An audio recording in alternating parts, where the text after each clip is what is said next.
Oh, can you hear me, everybody? I really feel like I'm back teaching a class with everybody sitting in the back. Probably because I was going to spit on them. Anyway, we are here to celebrate the recent publication of this new edition of the works of George Savile, the first Marquess of Halifax, edited by Dr. Brian Clack and Dr. William Gibson. And I have two introductions for you today. One is the formal, and the other is the informal. And I'm going to start with the informal first. I have worked at USD for 31 years, and Dr. Clack, I think, has worked at USD for 17. We didn't get to know each other until 2014, so a little over 10 years ago, when we worked together on advancing the liberal arts and on designing the Humanities Center. So anybody who gets to know Brian, and maybe 10 years probably isn't enough to understand the depths of his adoration for Halifax. So Halifax, comes up, for those of you who know, and everybody in here I think knows him well, knows that Halifax will come up once or twice, a week. And that's actually probably undercutting it. So what I did in preparation for this introduction is I went back and did an email search for Clack and Halifax. And the screen populated very quickly with everything that had those two words in it. And the first email, and I think it was in 2014, said this, exactly like this. A man's industry is kept up by the mistake of thinking things are of more importance than they are. I have heard that over and over and over again. But then these are Brian's words. That was it. No signature, nothing. Halifax is an enigma. So I'm convinced that Halifax himself, channeled by Dr. Clack, got me through my first few years of being a dean and the election of 2016, because both administrators and politicians should really personify the character of a trimmer. And that's something I think that you'll hear more about this evening. So through 2016 and 2017, the end of 16 and the beginning of 17, there's tons of emails as Brian starts to pen an op-ed for the San Diego Union Tribune about Halifax's negative opinion of parties and factions, those who don't trim very well. So in 2017, he wrote the piece, it was published, and the words that are in there about trimming in concept are still present today. And I'm just going to give you a piece of it because we had an election last night. This is Halifax, not Clack. Nothing is more evident than the good of the nation hath been, Nothing is more evident than that the good of the nation hath been sacrificed to the animosities of the several contending parties, and without entering into the dispute, which of them are more or less in the right, it is pretty sure that whilst these opposites sets of angry men are playing at football, they will break all the windows and do more hurt than their pretended zeal for the nation, and will never make amends for it. So those are pretty prescient words. But then I kept going on my emails. The next thing, this is my bookshelf. And in about 2016, this is one of the first Christmas presents Brian gave me, and I thought it was really pretty special. The works of George Savile, Marquess of Halifax, and it's not Sir Walter Raleigh. It's a book from 1912. It's a handy volume for anybody interested in trimming and political factions, like I just read. Then I had the pleasure of meeting Dr. Gibson in 2017 when he came, and what you're seeing here is the two of them are admiring a portrait of Halifax that has just been put up in the wall right back in the back there. And oddly enough, about half an hour ago, Lindy sent me a picture of the same picture retaken. So I think this probably captured the moment that they decided that they were going to, put this all together and start thinking about the man who wrote the character of a trimmer. I don't know how many of you know this one. How many of you know that Dr. Clack has actually cornered the market on all of the Halifax books? So I thought that book was special, but no, he owns all of them. I hear he has one bought by his wife from like 17 something. So he's got all of them. And this is why there was a need to write the book, because all of them are in his house. So anyway, I thought that is great. And If you are one of Brian's friends, you will know that his dog is named Sir George Savile. He's probably the second Marquess of Halifax, and he apparently tries to read it. And then the last part of this informal introduction is that Brian sent his sister and me traipsing through Westminster Abbey looking for Halifax's grave. So we asked the docent if he could show us where the grave was. He had no idea who we were talking about, looking up and down the list to see what number grave we might find him at. Never found him through the docent, but we found him on our own. So there we are. And as a side note, he was put in this grave because he died eating an undercooked chicken in his mid-60s. And these are things you learn if you learn about Halifax. So this is just the informal introduction. Now I'll give you the more formal introduction, but I hope this gives you a context of how deeply beloved this man was to those who edited this book. So Halifax's works have, up until this point, been out of print for around 50 years, collected in Brian's house. And this new edition has been published in the prestigious Oxford World Classic Series. And we're delighted to have with us our friends from Warwick's of La Jolla. There you are, over there. Warwick's of La Jolla, who will be delighted to sell you a copy at a very wonderful price, after we're all done. This new edition gathers together the most significant works of Halifax, published anonymously in his time or left unpublished. And those include the one I referenced earlier, The Character of a Trimmer, Advice to a Daughter, A Letter to a Dissenter, and various sets of reflections and aphorisms. Halifax is the great voice of political moderation, a tradition that many of us feel, like I read earlier, needs to be revived. We have with us this afternoon the two editors, as you know, of this volume. And what makes this volume so illuminating and interesting to anybody who picks it up is that it's very complementary. Dr. Gibson is a historian, and Dr. Clack is a philosopher. And so it's great to have this perspective, and I think you'll hear about this tonight. So Dr. Gibson is going to speak first, so I'll tell you a little bit about him, and then I'll remind you about who Dr. Clack is. William Gibson is a professor emeritus at Oxford Brookes University. He has written widely on religion and politics in the period between 1660 and 1800, including the achievement of the Anglican Church, 1689 to 1800, James II and the trial of the 7 bishops, and Samuel Wesley and the crisis of Tory piety, 1685 to 1720, published by Oxford University Press in 2021. He is the editor of the Journal of Religious History, Literature and Culture, and is a fellow of the Society of Antiquaries.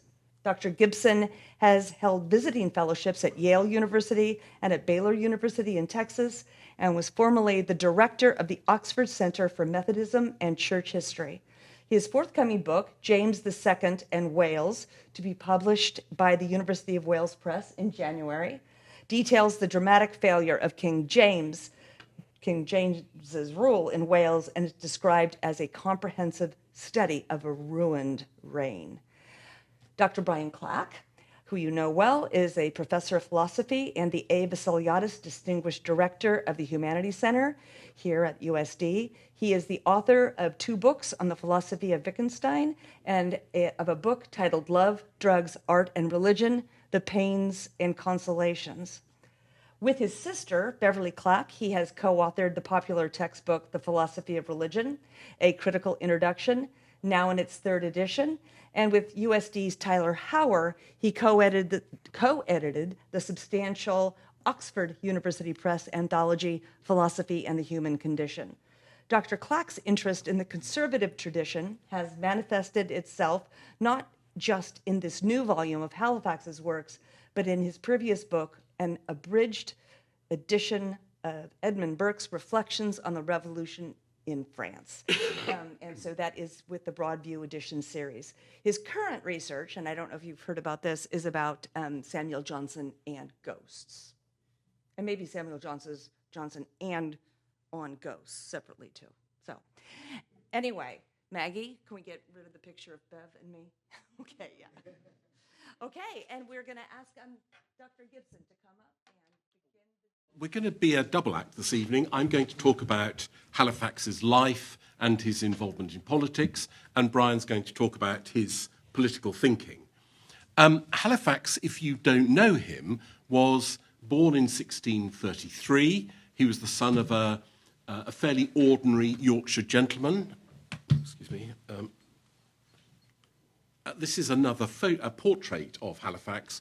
I think he looks almost completely unrecognisable. These two portraits, I can't quite believe they're of the same person. There is a date problem here. It should have been 1695, not 85. So Halifax is born in Yorkshire. He's a young boy when the English Civil War breaks out, the war between Charles I and Parliament, and his father dies in a siege, and he, like many royalists, goes off to France and lives for part of the time of the English Republic in France, comes back to England, and at the Restoration, of course, like almost all royalists, he expects that the good times are back with us, the king's going to reward everybody who's been put upon by the Commonwealth period, and of course, like everybody else, is desperately disappointed that his estates are not fully restored. He's allowed no titles, he doesn't get any money. Nevertheless, Halifax clearly decides that he's going to enter politics, and he's very lucky that his wife is the daughter of Lord Sunderland. He has uncles who are in the government, and through the 1660s and 1670s, Halifax gradually enters that world of ministerial office and becomes a minister under Charles II. Now, I need to say something about Charles II, which I doubt anybody in this room knows. Here is Charles II in his pomp.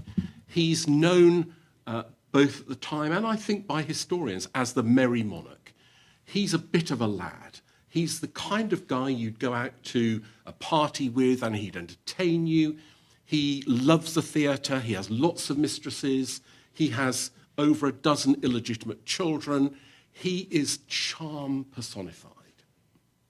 And yet, when you know him up close, he is an absolute swine. And Halifax gradually gets to know him up close, and he realizes here is a man who is completely disloyal, who will do and say almost anything. He will lie and cheat. He will break the law. He has no morals or principles at all. And if you have the misfortune to be one of Charles's ministers, you get dropped in it dramatically. In the 1660s, his minister is the Earl of Clarendon, and Clarendon basically is Charles's gopher. Charles says, go and do this. Clarendon goes and does it. After about 4 or 5 years, when things are getting too tough, Charles says to Clarendon, what have you been doing? You made a complete mess of this. You've just messed up everything. Foreign policy's gone wrong. The money's gone wrong. What have you done? And Clarendon says, well, you tell me what to do. And he says, you're going to have to go. He sacks him. The same thing happens in the 1670s. Lord Danby, does exactly what Charles wants him to do. And lo and behold, Danby is similarly astonished to discover that he's not only sacked, but he's actually going to be impeached for misapplying, misrule, really. So Charles is dreadfully, dreadfully disloyal. One of Halifax's great comments is that he treats his ministers just like he treated his mistresses. He was completely disloyal, he did whatever he wanted, and if he had to throw you over, that's what had to happen. He was the king, you had to pay the price. Because he sees Charles II up close, Halifax decides he's going to write a character of Charles II. And this is an astonishing book, or I suppose you call it a tract, really. It's not a sort of full book. The description of Charles II is 3/4, 4/5 of it is vicious denunciation of what a terrible man Charles is. He's deceitful, you just can't believe a word he says. He'll promise you something knowing he can never deliver on it. And yet, he's absolutely charm in itself. Charles's ability to take people by the arm and say, oh, you know, we're in this together, we fundamentally agree on things. We might have differences over this or that, but let's work together. And he would ooze and overwhelm you with charm. And essentially, this is almost captured in this account of the character of Charles II, because after this page after page of denunciation, at the end, Halifax sort of says, but, he had a really tough time. It was really hard being king. He realised that dissimulation is a jewel of the crown, that he was forced to lie to people in his own defence. His people were so bad, he little deserved to be governed better, his people. In other words, even Halifax lets Charles off the hook. After these pages of denunciation, he sort of says, he kind of had a tough time. So Charles gets away with it, really, and Halifax, in some ways, lets him off the hook. Would that be your view of it, Brian? That Halifax really want him to land a punch, and he doesn't quite do it at the end. But he lays out in front of you what a horror Charles is. To give you an idea of how dreadful Charles is politically, he ignores the law which says you have to have elections every 3 years, and he just, when people say, look, we've got to have an election, he just wafts them away and says, don't worry about me about that now. The other thing is, behind the back of his ministers, he agrees the Treaty of Dover in 1672, a secret treaty with Louis XIV. None of the ministers know about this. Some of them have an idea, but most of them don't know about it. And in it, he says, I will support your foreign policy, and you'll pay me £100,000 a year, and at a time when we're all in agreement, I will convert to Catholicism.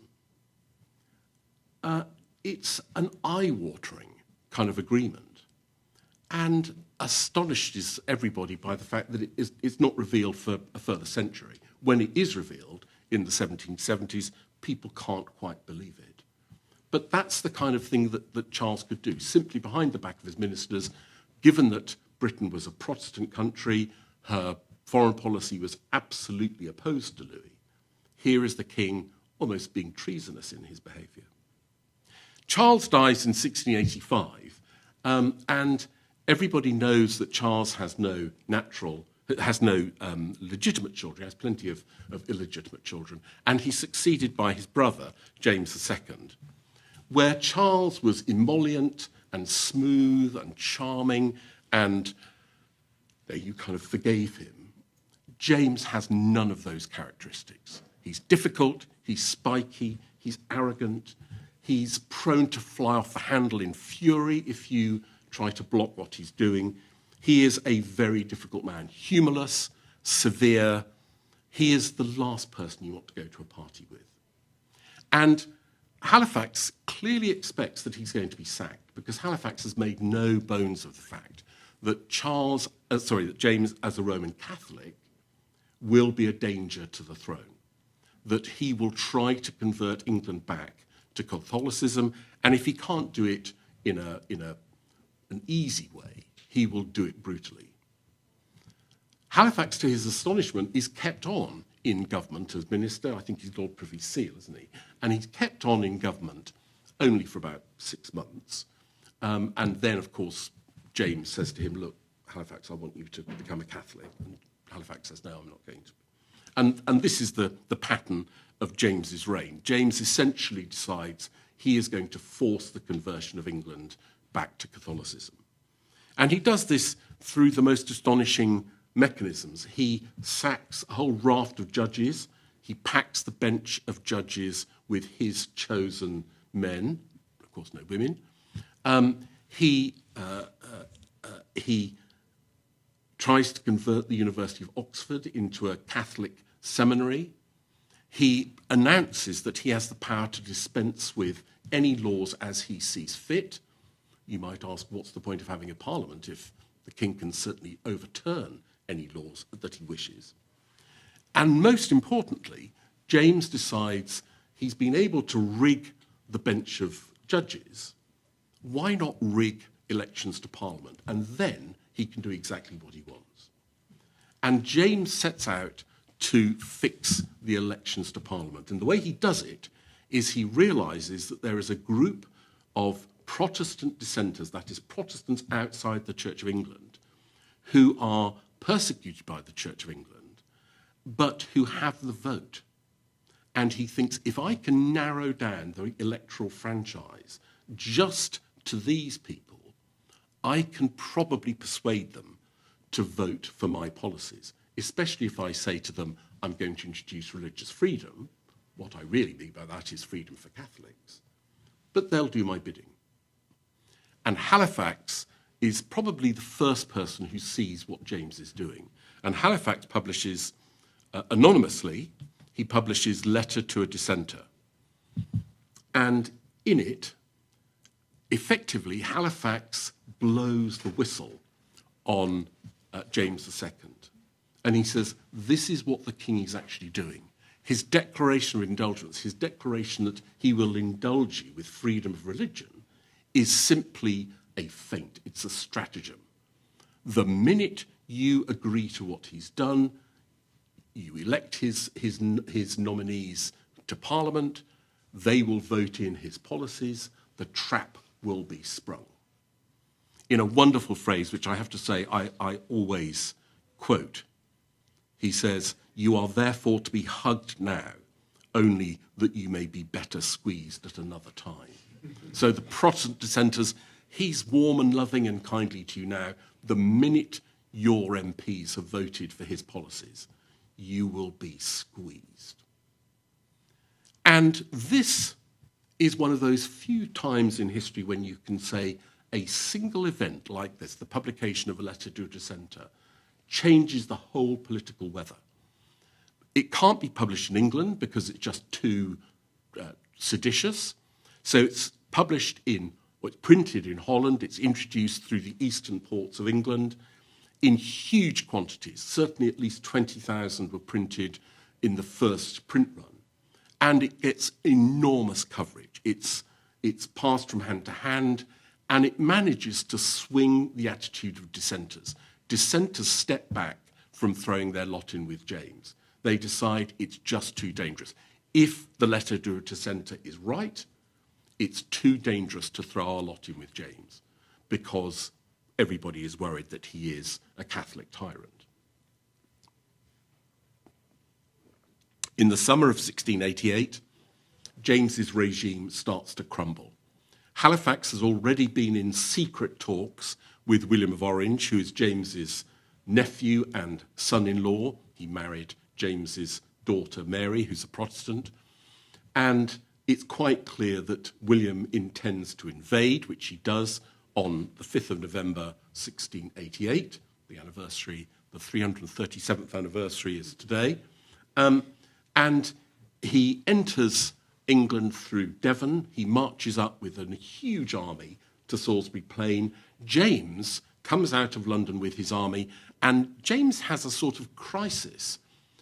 He has blinding headaches, he has terrible nosebleeds, and to make it worse, two of his major army commanders, Lord Churchill and Lord Cornbury, take their regiments out. Officially, they're going on manoeuvres, and they go over to William. His daughter, Princess Mary, leaves London and goes to the north of England and announces that she too is supporting her brother-in-law against her father. And James is just crushed by this. He retreats to London and then eventually flees to France. The problem is, at this point, there is nobody in charge of the government. The king has left the country. Who is running the government? Halifax takes the initiative, and in a series of publications, all of them have Halifax's name on. On the left, Halifax, Nottingham and Godolphin. On the right, Thomas Ebor, Thomas of York, the Archbishop of York, Halifax, Dorset. So Halifax is one of the leading noblemen and bishops who says, we have to take control of the government. And they take control of the government, and they go to William, the Prince of Orange, and they say to William, will you take over the levers of government? And William says, yeah, okay, I'll take it on for you. Halifax then essentially engineers the decision of Parliament that the throne should be offered to William and his wife Mary. So William and Mary become king and queen because Halifax chairs the parliament in which there is a clear decision to be made. They could say, well, let's have James back. Let's have him back with limited powers.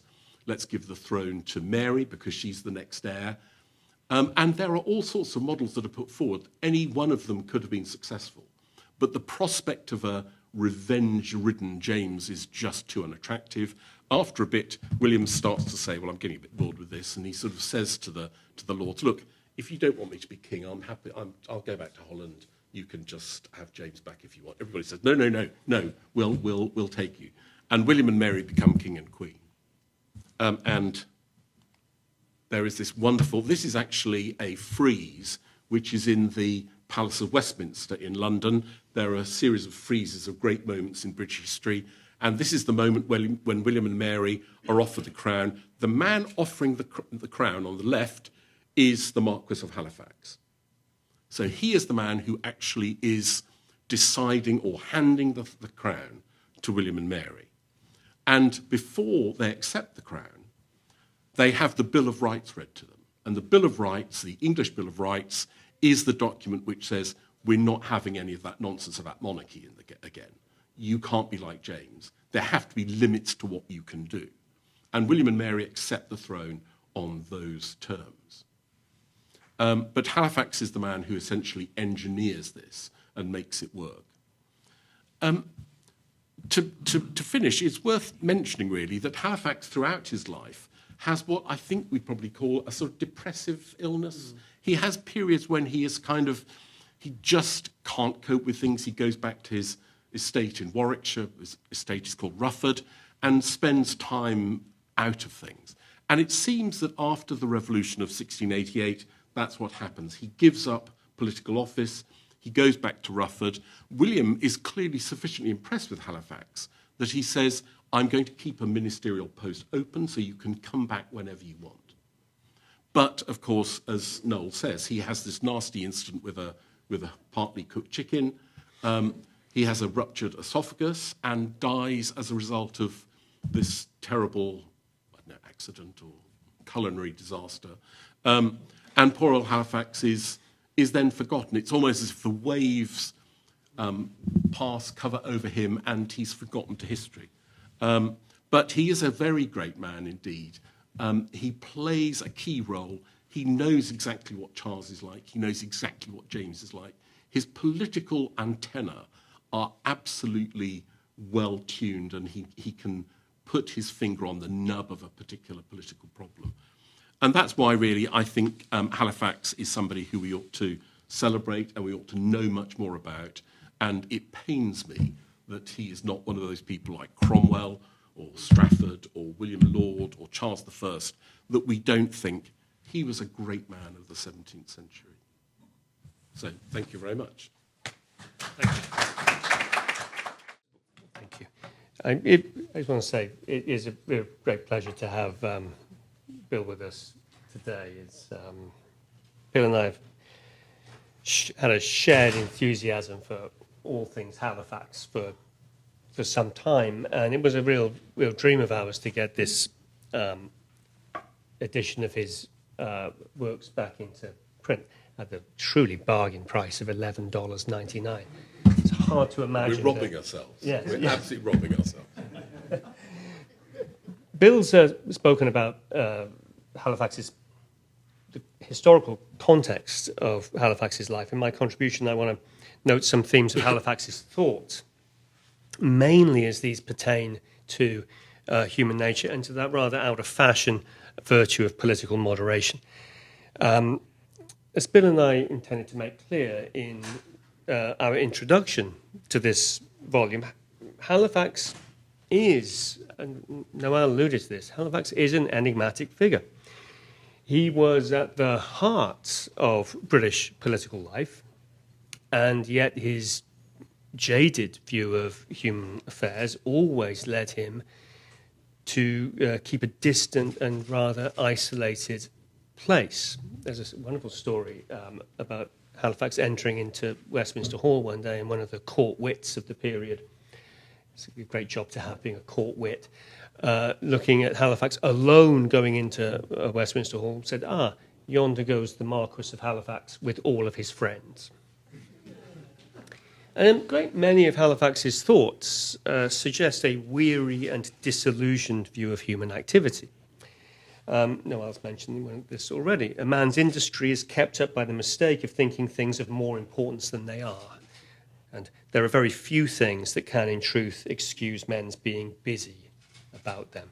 A sentiment to be repeated at academic assembly, I believe.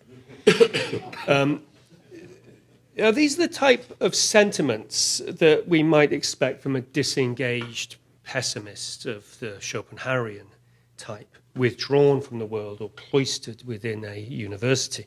But Halifax, as we've heard, balanced this perspective on human affairs with active engagement in politics. And this engagement with the real world of political life adds to the earthy vitality of Halifax's writings, which, we both believe, deserve to be rescued from obscurity. Now, even in such a time as rich in political thought as the English 17th century, think here of, here's an extraordinary century for political thought: Bacon, Hobbes, Clarendon, Falkland, Harrington, and Locke. Halifax's works stand, I think, in a category apart. They are a committed defense of moderation and the rule of law, and have the rare quality of being written not by a mere theorist, but by one who held high government office. In this regard, Halifax bears comparisons with Edmund Burke and Lord Bolingbroke. Like them, Halifax's writings on politics draw on lessons from an extensive experience of lived government. They are blissfully devoid of that awful thing, theory. Let's take a closer look at this. His writings occupy a central place in the development of the British conservative tradition, whatever that means now.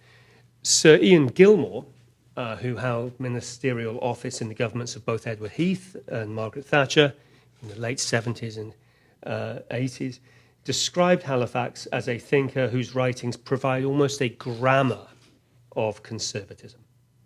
And even the slender quantity of Halifax's works is consistent with this claim, since conservatism derides the production of lengthy political treatises based in theoretical abstractions. Now, this is true even of that most loquacious of conservative writers, Edmund Burke, who wrote a lot. But Burke's works, like those of Halifax, were largely written in response to some undesirable development. In Burke's case, of course, the French Revolution. The conservative in this tradition, then, finds him or herself provoked to write, rather than inclined to write. And this reluctant spirit is uppermost in the very opening lines of the character of Trimmer. It's a great piece of writing by Halifax. It must be more than an ordinary provocation that can tempt a man to write in an age overrun with scribblers, as Egypt was with flies and locusts. That worst vermin of small authors hath given the world such a surfeit that instead of desiring to write, a man would be more inclined to wish for his own ease that he could not read. These are great sardonic words. We can note here a disdain in Halifax for the habitual production of words. Halifax would have hated the endless stream of publications characteristic of the professorial class. And he has many cutting things to say about the need for new books. Here it is. The easiness of printing has brought swarms of ill books into the world.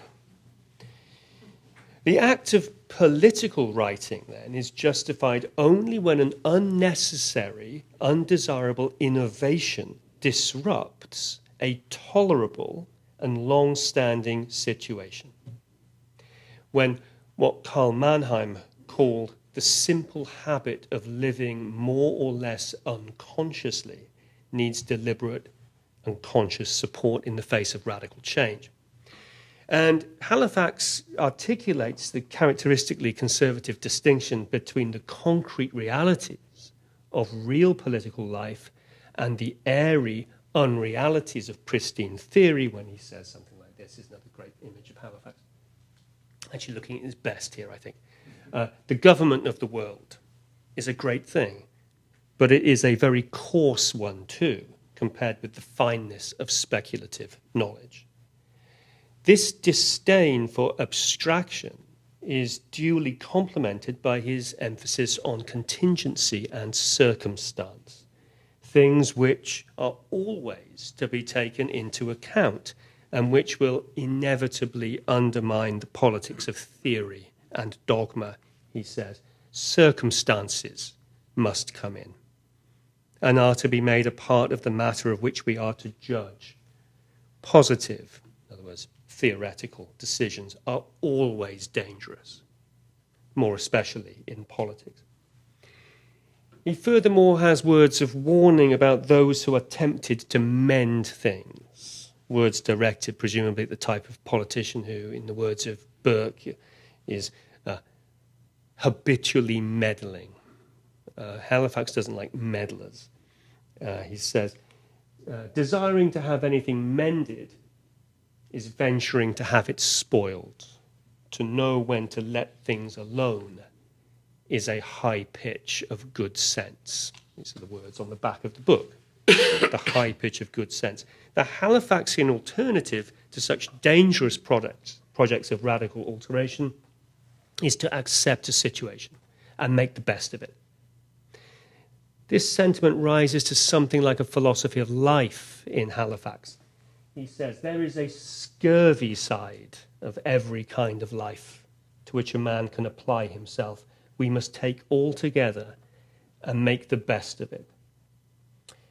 So a preference for what is present and customary as opposed to what is innovative is, of course, a constant theme in the conservative tradition. And Halifax roots this preference in the nature of human beings themselves. This nature defined, as in Halifax's words, not that which is born with them, but that which they are used to. That's our nature, what we are used to. Custom, then, is a vital guide. And custom is a vital guide because the faculty of reason in humans is very slight, he thinks. Contrary to the pretensions of the rational theorist, it cannot be relied upon to shape the social and political order. Halifax articulates this dramatically and in words that would be echoed by Burke a century later, when Halifax expressed great reticence to set his, what he called, slender stock of reason against the great supreme wisdom of the nation.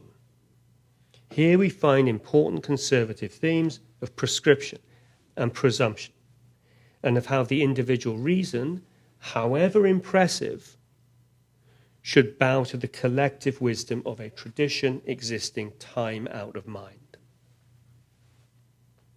A further reason for skepticism concerning the power of reason, is its subservience to passion and desire.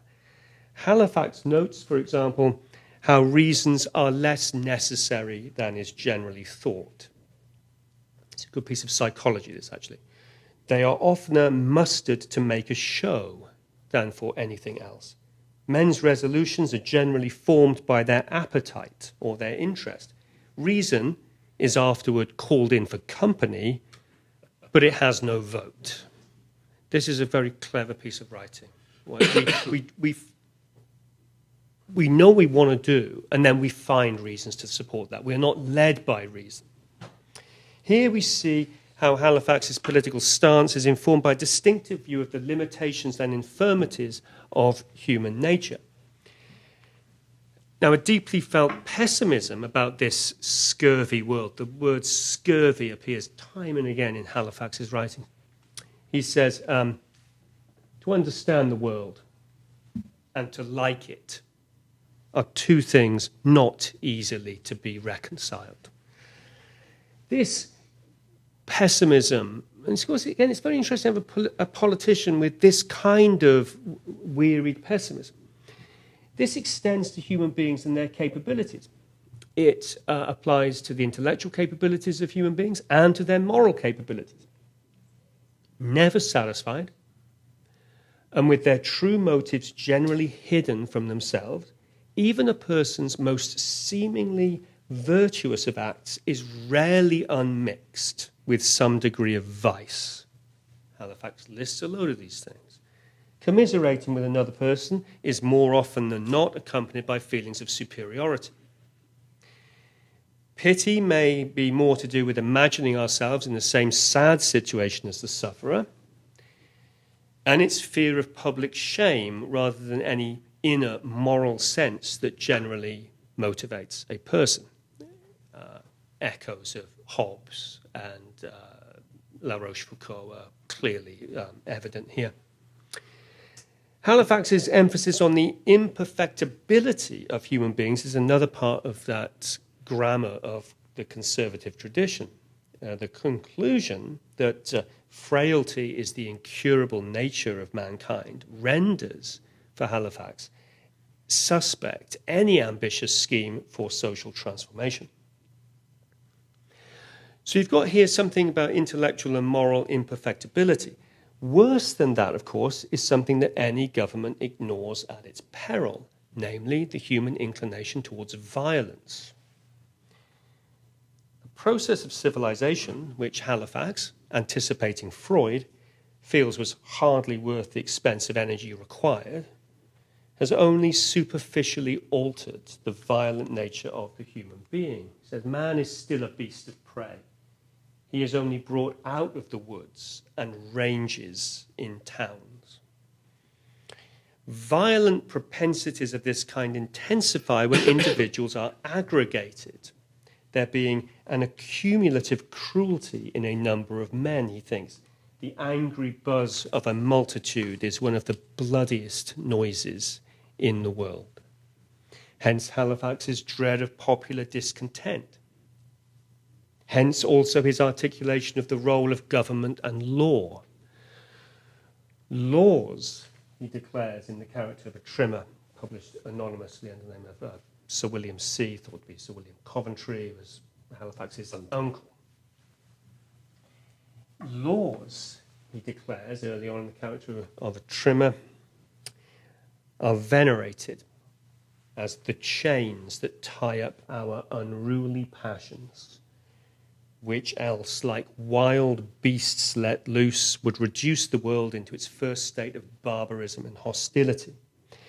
So the extent, the existence and the extent of laws are thus an indictment of human nature, a fallen human nature that requires them. Halifax was thus largely unsympathetic to any complaints that the people merited better government. He says at the end of the character of King Charles II, it's hard for people to be worse governed than they deserve. Now, I want to note an important thing there, though. Halifax's concerns about the people did not make him inclined towards authoritarian government. He was, of course, deeply troubled by these tendencies of the House of Stuart, particularly in the reign of James II. Halifax always argued for the rule of law. Again, from the character of Trimmer, he says, the reason of any law is that no man's will should be a law. I will note here that the so-called conservatives of our contemporary Republican Party might learn a thing or two from a sentiment like this. But we can return to the crowd. Halifax's wariness towards amalgamated bodies of people manifests itself famously in his dislike of political parties. Now, while it's entirely understandable, he thinks, that people should lean towards those who hold similar political views and principles, the further melding of loose affinities into organized parties brings with it notable hazards. The uniformity of party does not conduce to the flourishing of politicians of independent spirit. It fosters instead the rise of what he calls low and insignificant men, ciphers, whose talents do not exceed the mastery of a party's line. Again, I think you can see our time in this very much. This reduction of talent would be bad enough if accompanied by nothing else. But a party system also tends to undermine both the liberty and the tranquility of a nation.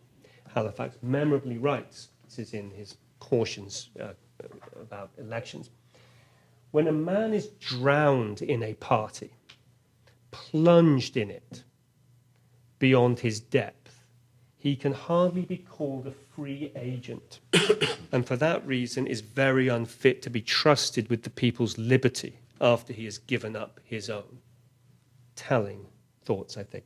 As for the nation's tranquility, rivalry between parties introduces undesirable animosities within the state, the heated eagerness of competition eclipsing the threats for more important enemies, namely hostile foreign powers, and dividing the nation against itself.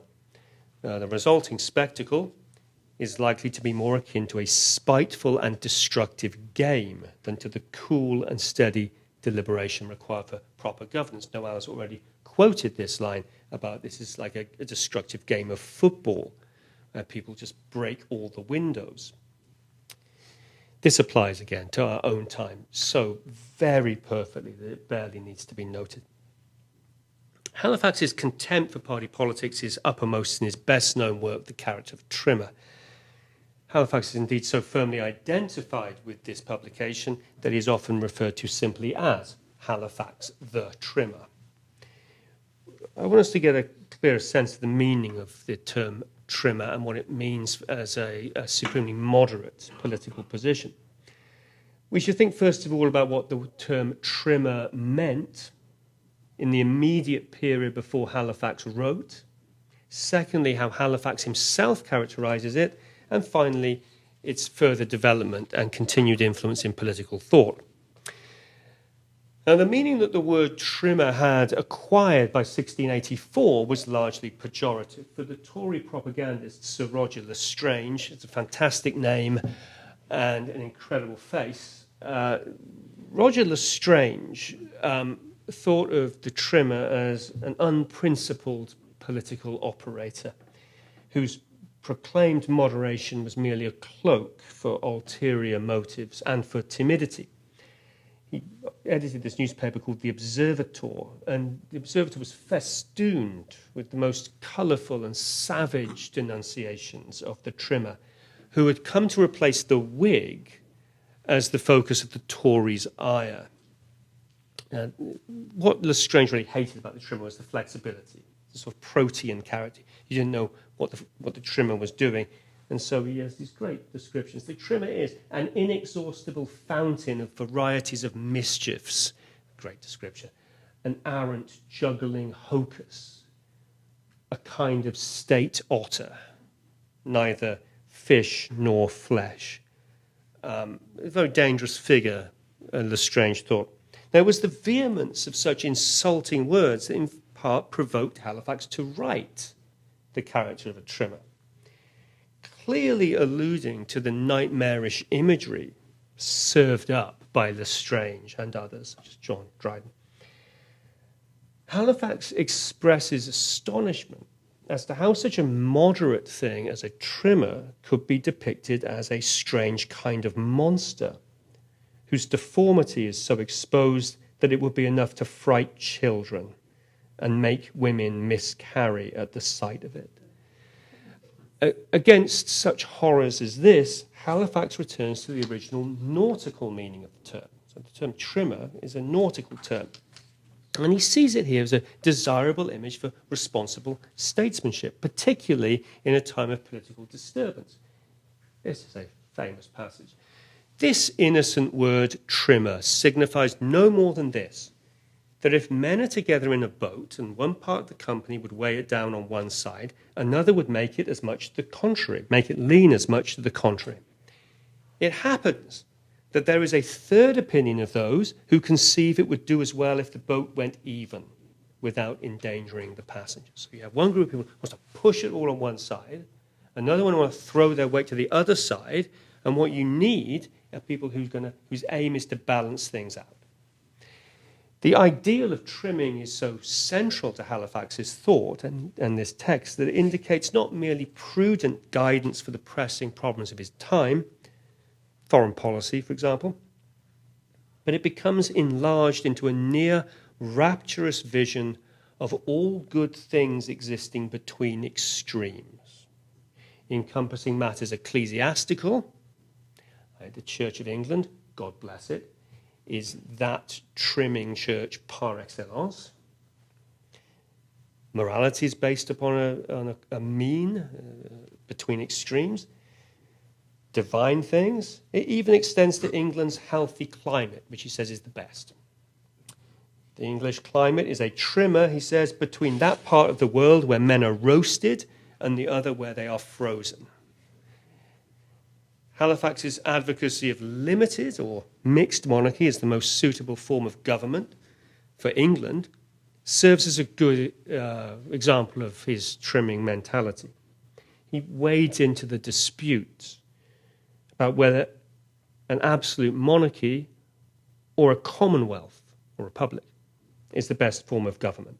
He says this is an unhelpfully immoderate distinction. Monarchy, in its absolute form, he says, leaves men no liberty, while a commonwealth or republic allows them no quiet. An absolute monarchy doesn't suit England, since despotic power destroys individual liberties and accordingly extinguishes the initiative upon which England's success in trade depends.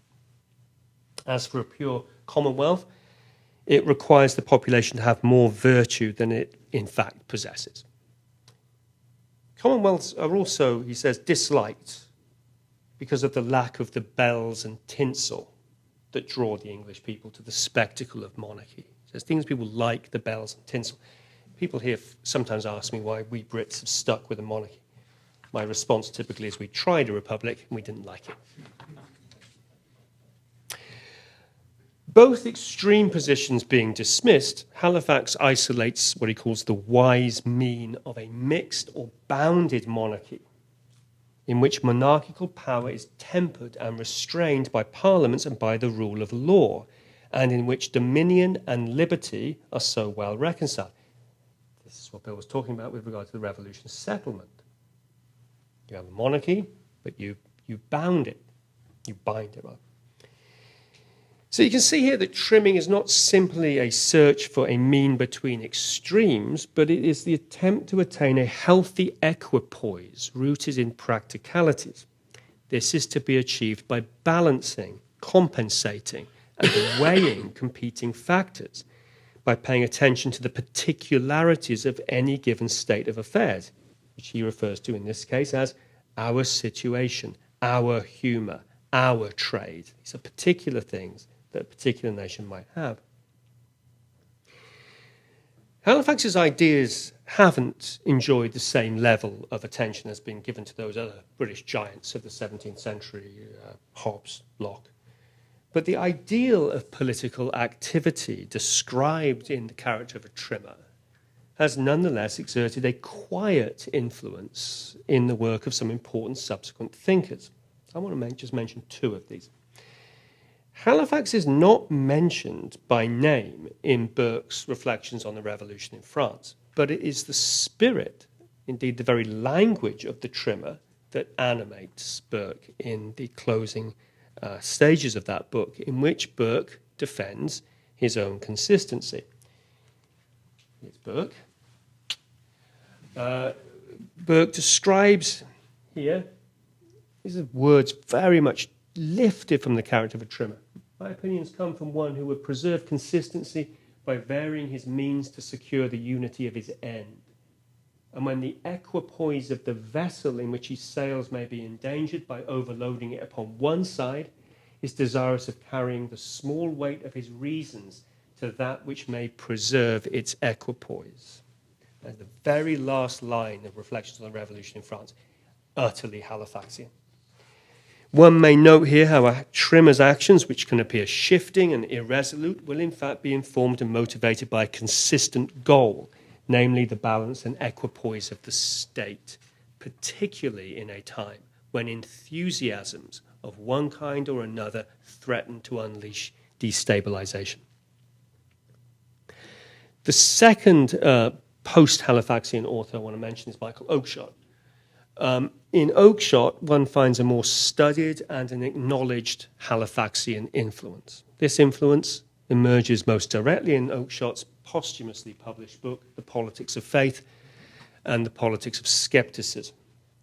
Oakeshott here examines the two poles of European thought about the purpose of government. Politics of faith is one in which the power of government is utilized in the service of the perfection or improvement of humankind.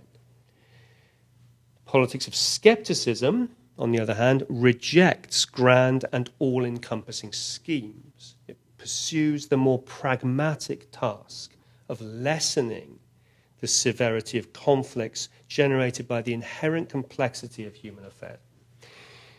Oakeshott, in this context, describes Halifax as a political skeptic. His words here are worth quoting at length. The trimmer is one who disposes his weight so as to keep the ship upon an even keel. Being concerned to prevent politics from running to extremes, he believes that there is a time for everything and that everything has its time, not providentially, but empirically. He will be found facing in whatever direction the occasion seems to require if the boat is to go even. Nevertheless, his changes of direction will neither be frequent, sudden, nor great. For the changes his movement is designed to counterbalance are not, for the most part, frequent or sudden. Further, he will recognize the necessity of others facing in a different direction from himself. The mean in action is never to be achieved by a general surge this way or that. Indeed, such surges are precisely what it is designed to exclude. Now, not only here does Oakeshott's account detail the rationale for the trimmer's changes of direction, emphasizing the non-dogmatic flexibility required to respond to developments and challenges, but it also brings out an aspect of Halifax's thinking that is strikingly modern, namely a recognition of the value of difference and of others facing in a range of directions and pursuing an irreducible plurality of aims. So it's important, I think, to note this. There's a great pluralism at work in Halifax. You don't want everyone in a society to be thinking the same thing, doing the same thing.